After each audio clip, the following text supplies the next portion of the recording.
Teman-temanku, Shalom. Berjumpa lagi di dalam YouTube channel Tanya Aja Pasti Kujawab.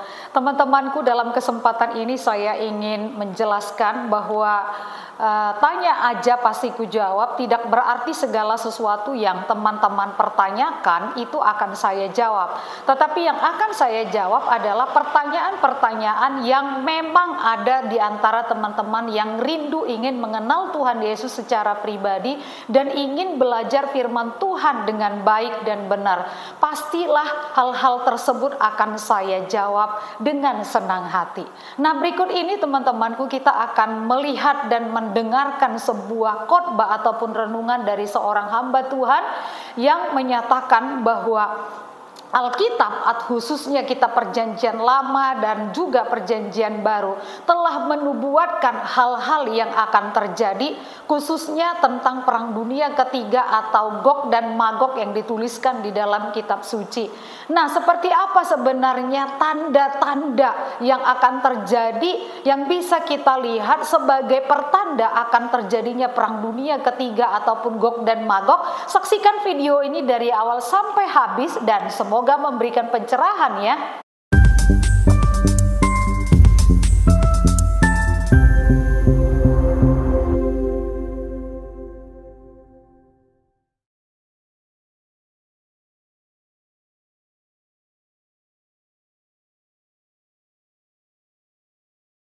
Hari ini saudara sekalian, ketika kita beberapa hari kemarin melihat bagaimana Iran secara terbuka untuk pertama kalinya menyerang Israel, maka saudara sekalian, ini membuat sebuah peringatan dan pembelajaran buat kita tentang apa yang Alkitab sudah nubuatkan. Nah, tema khotbah renungan saya hari ini adalah Perang Dunia Ketiga. Alkitab merupakan patokan dalam kehidupan kita. Alkitab sudah memberitahukan apa yang akan terjadi agar kita sebagai orang percaya harus siap dan hidup bijaksana. Kekasih Tuhan, kita tentunya mau dan terus berdoa bagi perdamaian dan tidak ada peperangan. Tetapi Alkitab sudah menubuatkan bahwa akan terjadi semakin banyak peperangan, semakin banyak gempa bumi, semakin banyak krisis ekonomi, kelaparan, penyakit, dan itu semua hari-hari ini sedang digenapi. Saudara sekalian, perang merupakan tanda zaman bahwa itu sudah dinubuatkan oleh Alkitab sebelum Tuhan datang kembali. Paling tidak Alkitab menubuatkan ada dua perang besar. Yang pertama disebut sebagai Perang Gog-Magog. Perang Gog-Magog. Dan Anda nanti bisa lihat secara lengkapnya dalam Yehezkiel 38 dan Yehezkiel 39. Yehezkiel 38 dan Yehezkiel 39. Lalu perang besar yang kedua yang Alkitab nubuatkan adalah terjadinya Perang Harmagedon. Perang Harmagedon, dan itu ada di kitab Wahyu pasal 16 dan Wahyu pasal 9. Wahyu 16 dan Wahyu pasal yang ke-9. Dan dari kronologis tentang peristiwa akhir zaman, Perang Gog-Magog adalah perang yang terdekat dengan zaman kita hidup sekarang. Dan saudara sekalian, dalam Yehezkiel 38 dan 39, saudara nanti bisa baca secara detail. Itu merupakan nubuatan Alkitab tentang terjadinya Perang Gog dan Magog. Dan mari kita lihat, saudaraku, kita lihat di dalam Yehezkiel pasal 38, ayat yang pertama sampai ayat yang ke-6. Firman Tuhan tentang Gog di tanah Magog. Dikatakan di ayat yang pertama, datanglah firman Tuhan kepadaku, kepada Nabi Yehezkiel. Dan ini merupakan sebuah pesan tentang akhir zaman. Ayat yang kedua, hai anak manusia, tujukanlah mukamu kepada Gog di tanah Magog, yaitu Raja Agung, negeri Mesek dan Tubal, dan bernubuatlah melawan dia. Lihat, dikatakan bahwa ada yang namanya Gog di tanah Magog, yaitu Raja Agung di negeri Mesek. Yang menarik, kata Raja Agung di sini dalam bahasa Ibrania dari kata Ros. Dan dari kata Ros akhirnya berkembang kata Rus. Dan kita sekarang tahu tentang Rusia. Ya, tadinya adalah Uni Soviet, tapi akhirnya pecah dan sekarang menjadi Rusia. Dikatakan, hai anak manusia, tujukanlah mukamu kepada Gog di tanah Magog. Dan ini berbicara tentang Rusia, yaitu Raja Agung di negeri Mesek dan Tubal, dan bernubuatlah melawan dia. Nanti saya akan jelaskan lebih detail. Lihat ayat berikutnya di ayat yang ketiga. Dan katakanlah, beginilah firman Tuhan Allah, lihat, aku akan menjadi lawanmu, yaitu Gog Raja Agung negeri Mesek dan Tubal. Saudara sekalian, lihat bagaimana Tuhan akan menjadi lawan daripada Rusia. Ini yang sudah dinubuatkan pada waktu terjadinya perang Gog Magog. Lihat ayat yang keempat. Dikatakan, aku akan menarik engkau dengan mengenakan kelikir pada rahangmu dan membawa engkau keluar beserta seluruh tentaramu, yaitu pasukan berkuda. Semuanya berpakaian lengkap, suatu kumpulan orang banyak dengan perisai besar dan kecil, dan semuanya berpedang di tangannya. Sebuah pasukan jumlah yang begitu banyak yang akhirnya digerakkan oleh Gog Magog. Ini adalah Rusia. Lihat ayat yang berikutnya, ayat yang kelima. Dikatakan orang Persia, Ethiopia, dan Put. Perhatikan, bukan cuman Gog raja negeri Mesek dan Tubal, tetapi juga melibatkan orang Persia. Sekarang itu adalah Iran. Ya, kalau Anda belajar Persia adalah Iran. Ethiopia itu negara Ethiopia. Dan Put, ya, Put itu adalah Libya sekarang ini. Orang Persia, Iran, Ethiopia, ya, dan Put, Libya menyertai mereka. Jadi bersatu dengan Gog Magog, bersatu dengan yaitu Ros tadi, yaitu Raja Agung, yaitu Rusia. Menyertai mereka dan semuanya dengan perisai dan ketopong. Lihat pada ayat yang ke-6. Orang Gomer dengan seluruh bala tentaranya, Bet-togarma dari utara sekali. Lihat, dari utara sekali, dari utara sekali dari Israel. Dan kalau Anda lihat peta dunia, Israel itu sebelah utaranya sekali adalah Rusia, ya.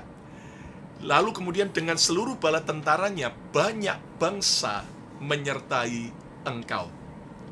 Jadi saudara sekalian, dalam Yeskiel 38-39 tentang perang besar yang menggambarkan perang dunia ketiga, atau yang Alkitab sebut sebagai perang Gog Magog, akan terjadi serangan terhadap Israel dari utara sekali. Ya, itu artinya dari utara yang terjauh.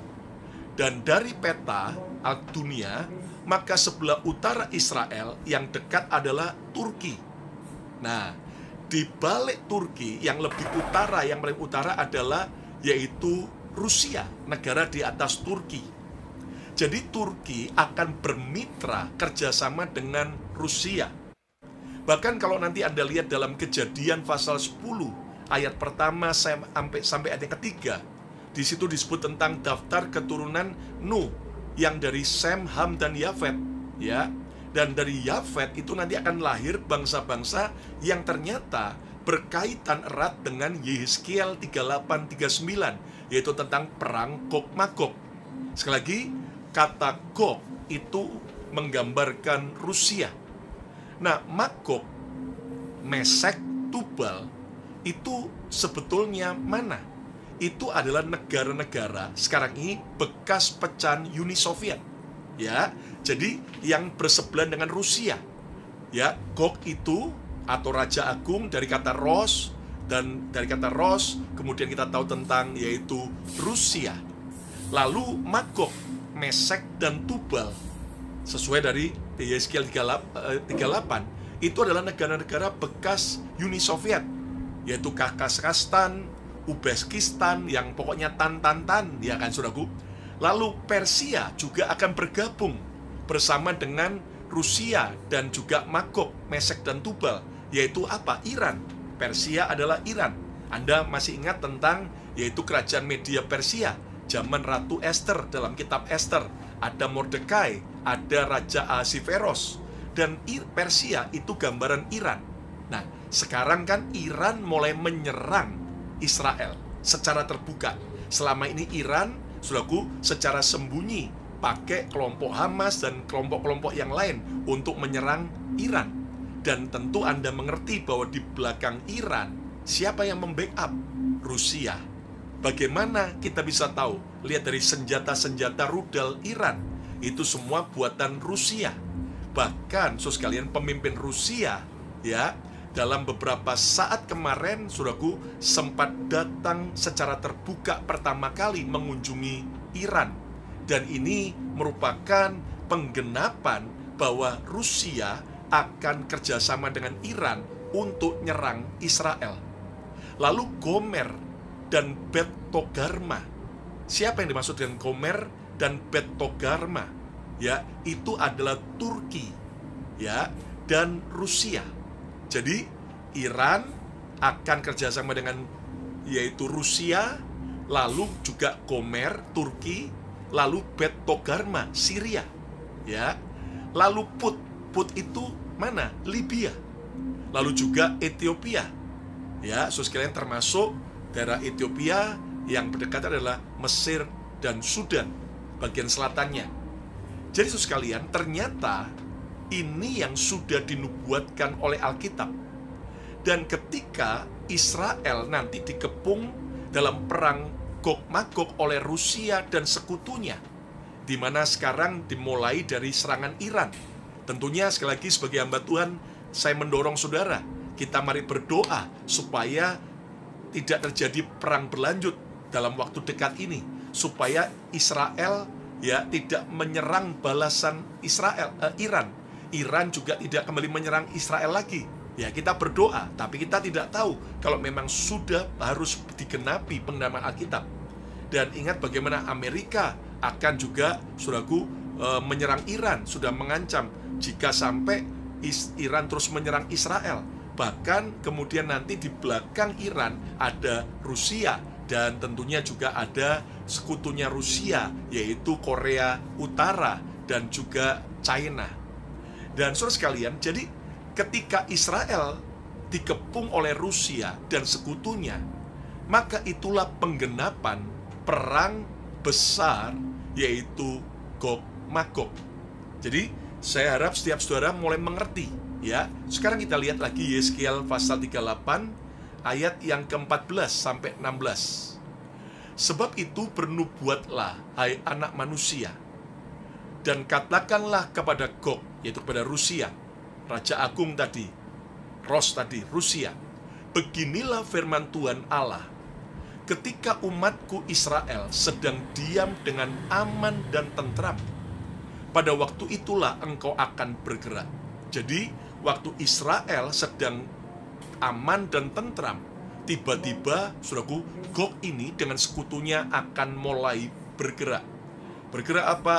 Untuk menyerang Israel. Ayat 15. Dan datang dari tempatmu dari utara sekali. Ya, sekali lagi kalau Anda lihat dari peta dunia, sebelah utara sekali dari Israel adalah Rusia. Ini semua sudah dinubuatkan. Dan datang dari tempatmu dari utara sekali, engkau dengan banyak bangsa yang menyertai engkau. Enggak cuma satu bangsa loh, tapi banyak bangsa, sekutu daripada Rusia. Mereka semuanya mengendarai kuda, suatu kumpulan yang besar, dan suatu pasukan yang kuat. Jelas, saudaraku, tentunya nanti Rusia, Iran, dan sebagainya sekutunya tidak pakai kuda secara fisik, tapi yang modern, ya, bisa, saudaraku, sekarang itu rudal, ya kan, bisa sekarang bahkan dikhawatirkan nuklir, bahkan juga, saudaraku, yaitu pesawat tempur atau tank, ya, dan sebagainya. Nah, saudara sekalian, suatu kumpulan besar dan suatu pasukan yang kuat. Wow, ini jadi benar-benar akan melibatkan banyak negara. Makanya bisa disebut di zaman modern Perang Dunia Ketiga, ayat yang ke-16. Engkau bangkit, Rusia bangkit, dan bangsa-bangsa sekutunya. Engkau bangkit melawan umatku Israel. Lihat, sudah dinubuatkan bahwa bangsa-bangsa akan banyak yang membenci dan memusuhi, bahkan akhirnya bersatu dengan Rusia, dengan Iran, dengan Turki, ya, dengan sekalian Syria. Untuk apa? Menyerang Israel. Engkau bangkit melawan umatku Israel seperti awan yang menutupi seluruh bumi. Pada hari yang terkemudian akan terjadi hal itu, dan aku akan membawa engkau untuk melawan tanahku, supaya bangsa-bangsa mengenal aku, mengenal Tuhan, pada saat aku menunjukkan kekudusanku kepadamu di hadapan mereka, hai Gog. Nah, kekasih Tuhan, mari kita lihat apa yang sudah dinubuatkan oleh Alkitab. Tentunya suatu saat pasti akan terjadi. Pastor Lukas, apakah sudah akan di dekat kita? Saya tidak bisa berkata dan mengatakan bahwa ini sudah dekat. Tapi yang pasti kita harus terus berjaga-jaga dan terus melihat. Kalau sampai kemudian perang antara Israel dengan Iran ini berkelanjutan dan melibatkan negara-negara lain, yaitu Rusia, Turki, lalu kemudian Syria, Mesir, saudara-saudara, dan sebagainya. Wow, ini bisa merupakan sebuah pertanda Perang Dunia Ketiga akan terjadi. Nah, pertanyaannya, apa yang terjadi pada saat perang Gog-Magog? Ternyata, saudara sekalian, ketika Israel dikepung dari berbagai arah, dari berbagai bangsa, ternyata Tuhan sendiri yang akan berperang membela Israel. Dan itu nanti Anda bisa baca dalam Yehezkiel 39. Baca Yehezkiel 39, karena cukup panjang saya nggak bisa baca semua sekarang. Tapi nanti Anda baca dalam Yehezkiel 39, akhirnya Tuhan yang membela bangsa Israel. Nah, suka atau tidak suka dengan Israel, kita tahu bahwa Israel bukanlah bangsa yang sempurna. Punya, saudaraku, kelebihan tapi juga punya kekurangan. Punya daftar kebaikan tapi juga punya daftar kesalahan. Sekali lagi, saudaraku, tentunya kita mengerti bahwa Tuhan itu yang akan membela bangsa Israel. Yehezkiel 39. Bagaimana nanti akhirnya Tuhan akan menghajar Gog-Magog, semuanya itu akan, saudaraku, mengalami kematian dan akan dibunuh dan sebagainya, akan dikubur dan sebagainya. Nanti Anda baca Yehezkiel 39. Nah, saudara, jadi itu yang sedang akan terjadi. Makanya saya sebagai hamba Tuhan, mari kita belajar bahwa kita ini sudah berada di dalam bagian-bagian akhir daripada kedatangan Yesus kembali yang kedua. Ayo yang setuju, coba katakan Yesus segera datang kembali. Nah, Tuhan akan berperang membela Israel. Dan jelas itu nanti Gog-Magog bisa akan berlanjut jadi perang Armageddon. Dan itu sudah dinubuatkan dalam kitab Wahyu bahwa Yesus akan datang untuk membela bangsa Israel. Kekasih Tuhan, saya bukan orang Israel, saya orang Indonesia. Saya tinggal di Amerika. Saudara yang menyaksikan program ini mungkin Anda bukan Israel, atau Anda ada yang secara jasmani keturunan Israel. Tapi, saudaraku, mari kita jangan, yaitu kemudian akhirnya marah sama Tuhan. Kenapa Tuhan membela bangsa Israel? Ya, sekali lagi, itu suka-sukanya Tuhan. Saya sudah jelaskan bahwa bagaimanapun juga Israel adalah biji mata Tuhan. Bagaimanapun juga Israel adalah bangsa pilihan Tuhan. Dengan berbagai dalil bahwa Israel yang sekarang bukanlah Israel yang di Alkitab, tapi tetap, saudaraku, saya bisa tunjukkan buat Anda bahwa, saudara sekalian, ternyata bangsa Israel yang sekarang ini ternyata itu adalah bagian daripada Israel di Alkitab. Coba lihat yang pertama contohnya, ya. Lihat bagaimana, saudaraku, bangsa Israel sekarang menggunakan bahasa Hebrew, bahasa Ibrani. Dan tidak ada bangsa lain di dunia selain Israel yang menggunakan bahasa Hebrew, bahasa Ibrani, yang merupakan bahasa pertama yang dipakai dalam penulisan Alkitab. Lalu juga bangsa Israel sekarang bagaimanapun juga, saudara sekalian, mereka berasal dari keturunan daripada orang-orang Israel. Lihat dari nama-nama mereka, lihat dari saudaraku postur tubuh mereka, ya, lihat juga dari tradisi budaya, bagaimana mereka mempercayai Yehova, Yahweh, dan mereka memegang Taurat sebagai yaitu iman dan kepercayaan orang Israel. Jadi jelas bangsa Israel yang sekarang ini adalah lanjutan dari Israel pada zaman Alkitab. Sekali lagi, kita tentunya tidak mau terlibat masalah politik, tetapi ini merupakan penggenapan Alkitab bahwa memang Israel itu bangsa pilihan Tuhan. Israel biji mata Tuhan. Saudaraku, Anda suka atau tidak suka, kita setuju atau tidak setuju, favorit atau tidak favorit, tapi Alkitab yang sudah menuliskannya. Ayo yang setuju coba ketiklah, katakan Israel bangsa pilihan Tuhan. Nah, tentunya kita tahu bahwa sejak kita percaya Yesus, kita juga disebut sebagai Israel, Israel rohani.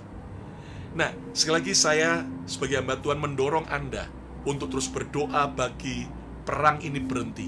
Kita berdoa bagi kesejahteraan dan damai bagi Israel. Kita berdoa bagi damai bagi Palestina. Kita tentunya berdoa bagi perdamaian Israel dan Iran, Israel dan bangsa-bangsa, dan biar makin membaik dan makin membaik. Tapi memang sudah dinubuatkan Alkitab. Dan memang kita tahu bahwa Israel juga bangsa yang tegar tengkuk. Ya, sudah diperingatkan PBB, diperingatkan Amerika, tapi saudaraku punya sebuah tekad untuk terus melanjutkan, untuk membasmi Hamas. Dan sekalian, mari kita belajar bahwa sekali lagi sebagai orang percaya, kita nggak usah sibuk untuk kemudian saudaraku ikut dalam politik mereka. Tapi kita harus belajar apa pelajaran penting bagi kita ketika kita tahu bahwa perang dunia ketiga itu sudah di depan mata dan bisa terjadi kapanpun dan sangat dekat dengan zaman kita hidup. Izinkan saya membagikan 3 pelajaran penting dari 3 pertanyaan penting. Ya, dari 3 pertanyaan penting ini kita akan belajar. Yang pertama adalah di mana posisi hidupmu? Di mana posisi hidupmu? Di pihak Tuhan ataukah menjadi musuhnya Tuhan? Saya ulang lagi, di mana posisi hidup kita?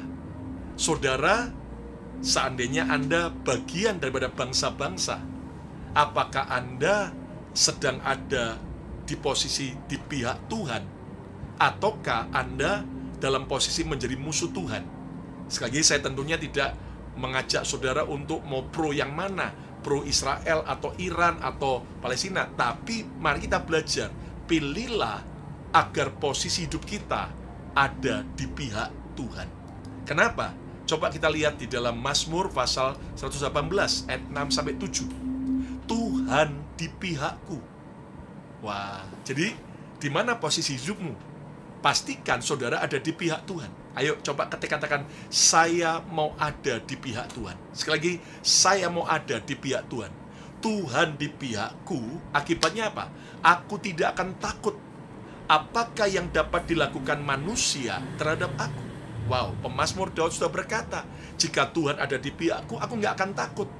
Ya, apa yang dapat dilakukan manusia terhadap aku? Lihat ayat yang ke-7. Dikatakan, Tuhan di pihakku, menolong aku. Aku akan memandang rendah mereka yang membenci aku. Saudara sekalian, jadi pertanyaan yang penting yang pertama, di mana posisi hidup saudara? Apakah kita ada di pihaknya Tuhan, atau justru kita hari ini sedang menjadi musuhnya Tuhan? Ya, tentunya dalam konteks perang Gog-Magog tadi, kita sebagai orang percaya mengerti bahwa Tuhan membela Israel. Tuhan ada di pihak Israel. Nah, pertanyaannya sekarang dalam kehidupan kita, realita kita, saudara sekarang ada di mana posisi hidupmu? Apakah engkau sedang ada di pihak Tuhan? Apakah Tuhan sedang ada di pihak saudara? Atau justru kita sedang menjadi musuhnya Tuhan? Apakah kita sekarang sedang dimusuhi oleh Tuhan? Nah, ini penting sekali. Saudaraku, sedihnya sekali hari ini ada banyak orang yang sedang ada di posisi menjadi musuhnya Tuhan, memusuhi Tuhan, memusuhi orang-orang yang Tuhan cintai, memusuhi bangsa yang Tuhan cintai. Bahkan tidak sedikit orang memusuhi orang-orang yang percaya Yesus, memusuhi gereja, memusuhi hamba Tuhan. Saudara sekalian, istri saya, Pastor Shirley, dengan anak saya Bethany baru pulang dari Indonesia dalam kunjungan singkat untuk mengunjungi mamanya di kota Surabaya, ya, yang usia 90 tahun lebih, dan juga mengantar salah seorang orang tua jemaat yang sudah usia 90 tahun, sudah di kursi roda, tidak ada yang bisa mengantar. Akhirnya, saudaraku, keluarga minta istri saya. Dan saudara sekalian, ketika istri saya balik, ya saya jemput di JFK Airport New York. Lalu kemudian cerita bahwa di beberapa percakapan-percakapan dengan orang-orang yang dia temui, ada begitu banyak orang-orang sedang kepahitan dengan gereja, kepahitan dengan Tuhan, kepahitan dengan hamba Tuhan, kepahitan dengan orang Kristen. Lalu mereka memusuhi Tuhan. Istri saya cerita, temannya ada yang dulunya yang membawa dia pertama kali percaya Yesus, ya. Tapi justru orang yang pertama kali membawa Yesus itu hari ini malah ada di agama lain, meninggalkan Yesus. Saudaraku, hari ini di mana posisi hidupmu? Saat kita tahu bahwa tanda-tanda akhir zaman sudah semakin dekat, apakah kita ada di pihak Tuhan? Apakah kita tetap percaya Yesus? Apakah kita sungguh-sungguh hidup di dalam Tuhan? Ataukah kita sedang memusuhi Yesus? Hari ini siapapun Anda yang mendengarkan program ini, bukalah hati, terima Yesus sebagai Tuhan dan Juru Selamat. Ayo, saudaraku, suka atau tidak suka, kita nggak bisa selamat karena perbuatan baik kita. Kita nggak bisa selamat karena semua, saudaraku, hal-hal yang kelihatannya luar biasa kita lakukan. Tapi kita bisa selamat hanya karena kita beriman, percaya kepada Yesus. Hari ini kalau ada saudara yang sudah lama mundur, tinggalkan Tuhan, tinggalkan gereja, engkau pahit, engkau terluka. Sebagai hamba Tuhan, sebagai wakil daripada gereja, saya mohon ampun, saya mohon maaf dari saudara. Dan biarlah engkau mengampuni, sehingga engkau kembali ada di pihak Tuhan. Jangan sampai kita menjadi musuh Tuhan. Jangan sampai kita terseret dengan suara mayoritas yang akhirnya salah. Dan tetapi pilihlah jadi minoritas, tapi benar. Ya, lihat bagaimana Israel ya dinubuatkan dalam Alkitab tadi tentang Gog Magog, perang itu. Dia, Israel, negara yang kecil minoritas, akan saudaraku diserang dengan begitu banyak bangsa-bangsa, dimusuhi, dibenci, bahkan diserang. Nah, saudara sekalian, di mana posisi hidupmu hari ini secara rohani? Apakah saudara hanya ikut terseret suara mayoritas yang lagi tren? Mungkin teman-temanmu, sekitarmu adalah orang-orang yang membuat engkau jauh dari Tuhan, membuat engkau meninggalkan gereja. Hari ini kembali, ingat, jangan terseret dengan suara mayoritas yang salah, tetapi kita harus mau tetap berdiri atas kebenaran. Ayo yang setuju coba katakan, saya mau hidup benar. Walaupun hari ini di Amerika dan di banyak negara, suara mayoritas sudah mulai menyetujui LGBT, sudah mulai melegalkan, mulai berkata, oh it's a no problem, itu sesuatu yang normal. Tapi tetap sebagai hamba Allah, saya mengingatkan saudara, walaupun tidak favorit, tapi mari kita tetap berdiri teguh atas kebenaran, bahwa Tuhan mengasihi kelompok LGBT, dan Tuhan mau kelompok LGBT bertobat dan kembali kepada panggilan dan rencana Tuhan, bahwa pernikahan, bahwa cinta, saudaraku, yang resmi, yang kehendak Tuhan adalah antara suami dan istri, antara laki-laki dan perempuan.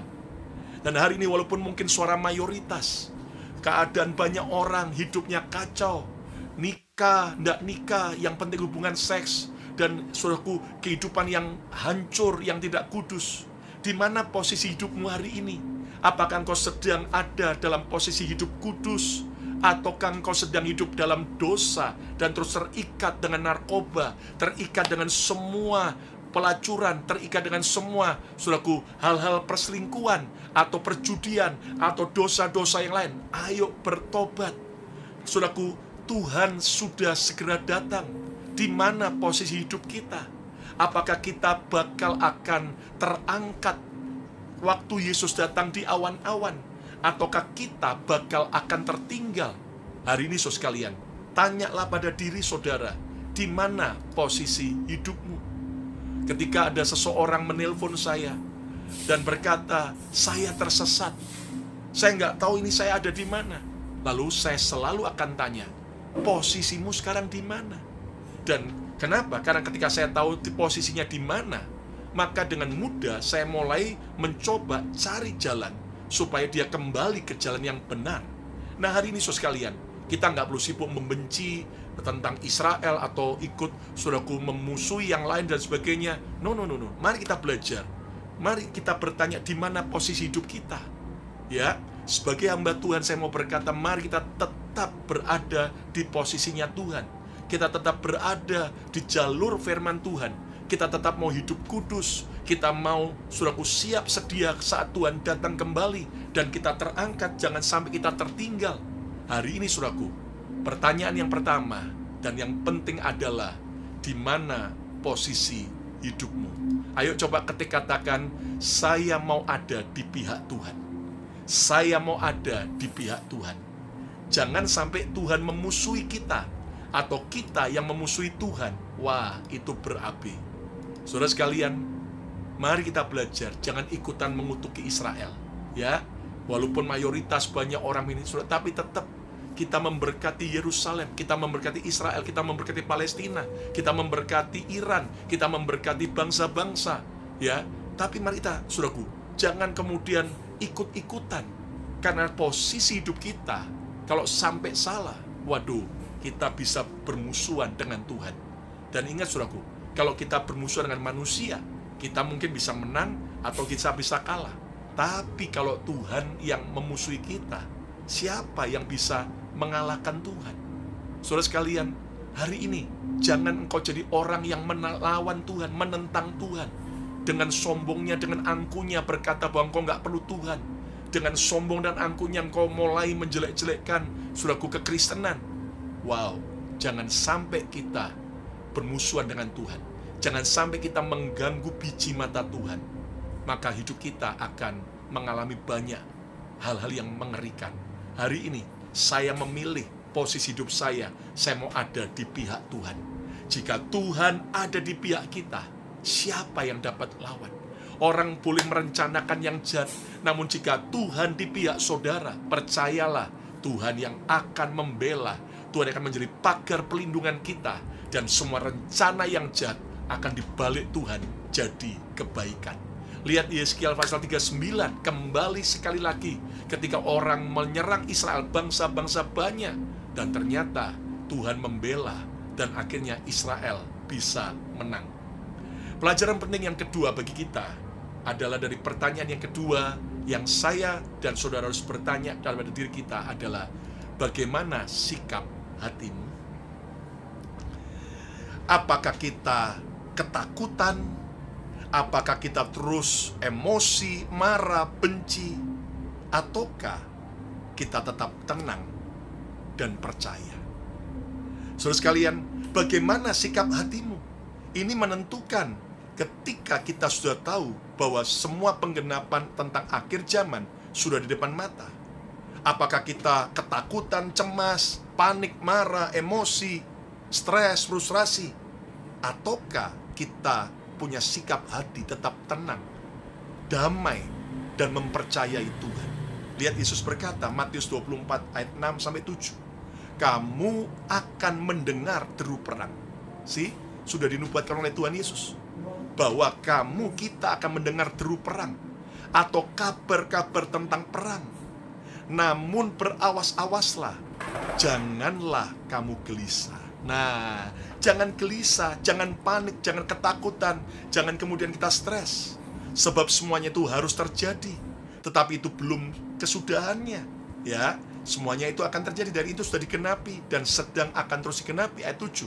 Sebab bangsa akan bangkit melawan bangsa Dan kerajaan melawan kerajaan, akan ada sekutu demi sekutu, dan itu akan melibatkan banyak bangsa. Dan ini terjadi perang dunia ketiga. Akan ada kelaparan dan gempa bumi di berbagai tempat. So sekalian, jadi mari kita belajar pertanyaan yang kedua bagi semua sahabat mahasiswa mujizat. Bagaimana sikap hatimu? Apakah engkau terus takut, marah, membenci, ataukah engkau memilih seperti kata Yesus? Janganlah kamu gelisah. Kita harus tetap tenang di tengah-tengah semua kabar yang menakutkan. Kita harus tetap damai sejahtera. Kita harus tetap percaya janji Tuhan di tengah-tengah semua kebencian dan permusuhan. Sehingga saudara dan saya akhirnya tetap bisa punya sikap hati yang benar. Ayo coba ketik katakan, saya tidak mau takut lagi. Ya, ayo coba ketik, saya tidak mau takut lagi. Apakah sikap hati kita berapi-api mencintai Tuhan? Ataukah justru saat Tuhan datang kembali kita padam? Apakah sikap hati kita dipenuhi dengan firman Tuhan? Ataukah justru hati kita kosong dari firman? Dan inilah pertanyaan kedua yang harus kita renungkan. Bagaimana sikap hatimu saat Tuhan datang kembali? Saya berdoa biar hari ini sikap hati kita berapi-api mencintai Tuhan. Jangan sampai jadi Kristen masa lalu yang Anda cerita, oh dulu saya melayani Tuhan, oh dulu saya dipakai Tuhan, oh dulu saya memenangkan jiwa-jiwa, oh dulu saya suka berdoa, oh dulu saya suka baca kitab, oh dulu saya suka ke gereja. Pertanyaannya hari ini bagaimana? Apakah kita kemudian sudah jadi padam, jadi Kristen yang suam? Hari ini ayo kembali kepada rencana Tuhan. Jangan jadi Kristen yang kosong, tapi dipenuhi dengan firman Tuhan. Ayo yang mau coba ketik katakan, saya mau mencintai Yesus. Pertanyaan penting yang ketiga sebagai pelajaran saat kita belajar tentang penggenapan Alkitab tentang perang dunia ketiga yang sudah di depan mata adalah, apa keputusanmu? Apakah kita memutuskan mau percaya Yesus, tetap percaya Yesus, ataukah kita memutuskan murtad meninggalkan Yesus? Apa keputusanmu hari ini? Apa keputusanmu untuk masa depanmu? Apakah kita mau menjadi seperti 5 gadis bijaksana yang masuk dalam pesta itu, yang pelitanya terus menyala?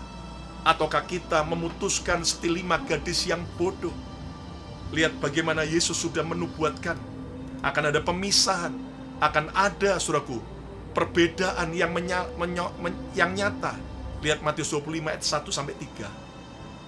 Berikutnya adalah gadis-gadis yang bijaksana dan gadis-gadis yang bodoh. 10 gadis ini adalah gambaran kita. Dan lihat di ayat yang pertama, pada waktu itu hal kerajaan sorga, bicara tentang akhir zaman dalam konteks Matius 24-25. Pada waktu itu hal kerajaan sorga seumpama 10 gadis yang mengambil pelitanya dan pergi menyongsong mempelai laki-laki. Kita tahu bahwa mempelai laki-laki surgawi kita itu Yesus segera akan datang. Kita menyongsong. Tapi lihat ayat yang kedua, 5 diantaranya bodoh dan 5 bijaksana. Dan tentunya bodoh dan bijaksana adalah sebuah pilihan, adalah sebuah keputusan. Apa keputusanmu hari ini? Lihat ayat yang ketiga, dikatakan bahwa gadis-gadis yang bodoh itu membawa pelitanya, tetapi tidak membawa minyak. Sementara gadis-gadis yang bijaksana bukan hanya membawa pelita, tetapi juga membawa minyak cadangan. Hari ini apa keputusan saudara? Apakah saudara jadi 5 gadis yang bodoh, yang akhirnya pelitamu padam? Ataukah kita memilih jadi 5 gadis yang bijaksana, yang pelitanya terus menyala, yang membawa persediaan minyak, dan yang siap masuk dalam pesta perjamuan kawin anak domba? Hari ini, ambillah keputusan. Ambillah keputusan sebelum terlambat dan sebelum kita menyesal, untuk menerima Yesus, untuk tetap percaya Yesus, untuk tetap setia ikut Yesus, untuk meninggalkan kebodohan kita, dan mau jadi gadis yang bijaksana, gadis yang sungguh-sungguh peritanya terus menyala-nyala, sampai punya cadangan minyak. Ada sebuah persiapan well prepare. Puji Tuhan, kita sudah mendengarkan dengan seksama bagaimana khotbah ataupun renungan yang disampaikan oleh hamba Tuhan tersebut. Nah, dari sini teman-temanku, yakinilah bahwa apa yang dikatakan oleh firman Tuhan tidak ada satupun yang akan gagal ataupun batal. Tapi semua yang merupakan nubuat Tuhan yang sudah tertulis di dalam kitab suci itu pasti akan terjadi. Jadi kita bersyukur kepada Tuhan karena Dia telah menuliskan hal-hal yang akan terjadi. Supaya apa? Supaya setiap kita orang percaya menyiapkan diri kita, menyiapkan hati kita, menyiapkan seluruh keberadaan kita untuk menghadapi segala sesuatu yang akan terjadi. Satu hal yang pasti teman-temanku, percayalah kepada Tuhan Yesus dan setialah kepadanya, sebab kepercayaan dan kesetiaan kepada Tuhan akan menimbulkan satu kekuatan dan satu kemampuan di dalam diri kita untuk menghadapi apapun yang terjadi, agar kapanpun itu terjadi kita tetap percaya kepada Tuhan bahwa Dia akan melindungi, menyertai, bahkan akan menyelamatkan kita. Tuhan Yesus memberkati.